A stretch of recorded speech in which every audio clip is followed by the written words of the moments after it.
વલસાડના રાબડા ગામમાં દરગાહ ચલાવતો બાપુને આજે હનુમાનજી યાદ આવી ગયા. રાબડાનો જોરાવર પીર બાવાની દરગાહનો બાપુ તરીકે ઓળખાતો અભણ ચેતન બાપુનો વિવાદિત પત્રિકાથી હિન્દુ સમાજથી લઈ અન્ય સમાજના લોકો પણ થયા નારાજ.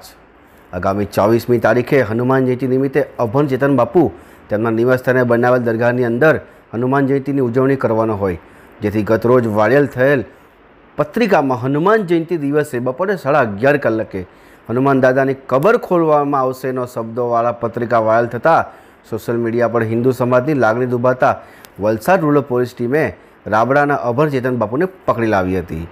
હાલ રૂરલ પોલીસે તપાસ હાથ ધરી છે, જ્યારે પોલીસ મથકે તમામ હિન્દુ સમાજના લોકો ભેગા થયા હતા.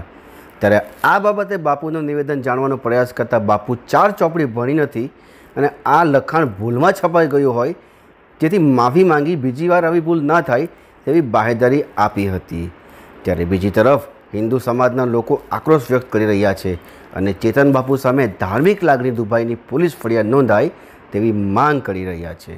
લખવામાં આવ્યું હતું ને આ વ્યક્તિ કોણ છે ને એની તપાસ કઈ રીતે કરી?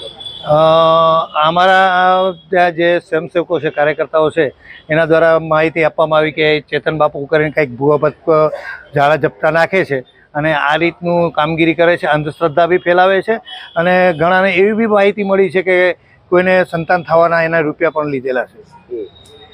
અને આજે પત્રિકા વાયરલ કરવા બાબતે શું કહે છે?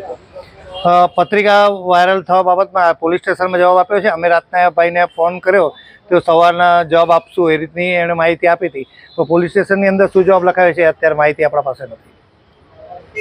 એમનો એમ કહેવામાં છે કે આ ભૂલથી લખાયું છે. અગર ભૂલથી આ શબ્દ લખાયું હોય તો તમે કેટલું યોગ્ય મને કે ભૂલ સુધારે નહીં?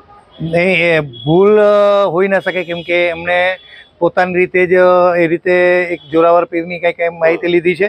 બીજું કે એ ભાઈ વ્યક્તિને ખબર જ નથી કે ભગવાન જે હનુમાનજી છે એ ચિરંજીવી છે. અને ચિરંજીવીને કબરમાં સુવડાવવા, કબરમાં તો મરદાઓ હોય, કબરની અંદર હનુમાનજી ના હોય. ચોખ્ખી અંધશ્રદ્ધાને ફેલાવનાર માર્કેટમાં એટલે અંધશ્રદ્ધા ફેલાવનાર જ છે આ વ્યક્તિ, કે અંધશ્રદ્ધાના નામ પર પોતાનો ધંધો કરતો છે. આ બાબતે હિન્દુ સમાજ અને તમે જે સમાજના અગ્રણી છો, તમે શું કહેવા માંગો? આના પર પોલીસે કેવા એક્શન લેવા જોઈએ? પોલીસે ધાર્મિક લાગણી જે દુભાઈ છે ખબર એના માટે, અને બીજું કે પોલીસે હિન્દુ સંગઠનોને જોઈને નહીં, સમાજને જોઈને, કે દરેક સમાજ આના માટે આક્રોશિત છે. સવારથી અને કાલ રાતથી લગભગ 200 ઉપરાંત કોલ મને આવ્યા છે કે સમાજના દરેક વ્યક્તિ આમાં આક્રોશિત છે અને સમાજ જાગૃત થઈ ગયો છે. અને આ સમાજનો પડઘો છે. હું કોઈ સંગઠનમાં વતી નથી કહેતો, એક સમાજના લોકો આક્રોશિત છે. તમે પત્રકારો છે, તમારી પણ લાગણી દુભાઈ હશે, તો તમને બી આ બાબતમાં થયું હશે કે આ સમાજ જાગૃત થયો છે અને સમાજનો આ પ્રશ્ન છે, કોઈ સંગઠનનો નથી. અમને રાતના જ્યારે 9-10 વાગ્યાના આસપાસ આ જે પત્રિકા છે એ વાયરલ થઈને અમારા પાસે આવ્યું, ત્યારે અમે પહેલાં જોયું કે આમાં શું લખેલું છે.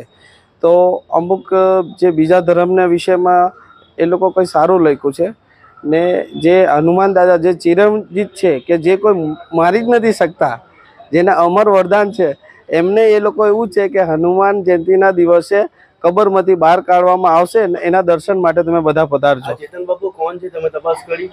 ના, એ ચેતનભાઈ કરીને છે તે એક હિન્દુ છે ને એક આપણો બીજો ધર્મનો એ લોકો પૂજા પાઠ કરે છે. એવું છે. તમારામાં શું આક્રોશ છે? તમે શું આક્રોશન એવો જ કે તમે જે ધર્મ માનતા હોય તે, પણ હિન્દુ ધર્મના વિશે કંઈ તમે નહીં કરો, કે કંઈ છેડછાડ નહીં કરો. તમને જે માહિતી નહીં હોય એની કંઈ માહિતી તમે બીજાને નહીં આપો. તમે જે કરવાનું હોય તો કરો, તમે જે ધર્મ માનતા હોય તો.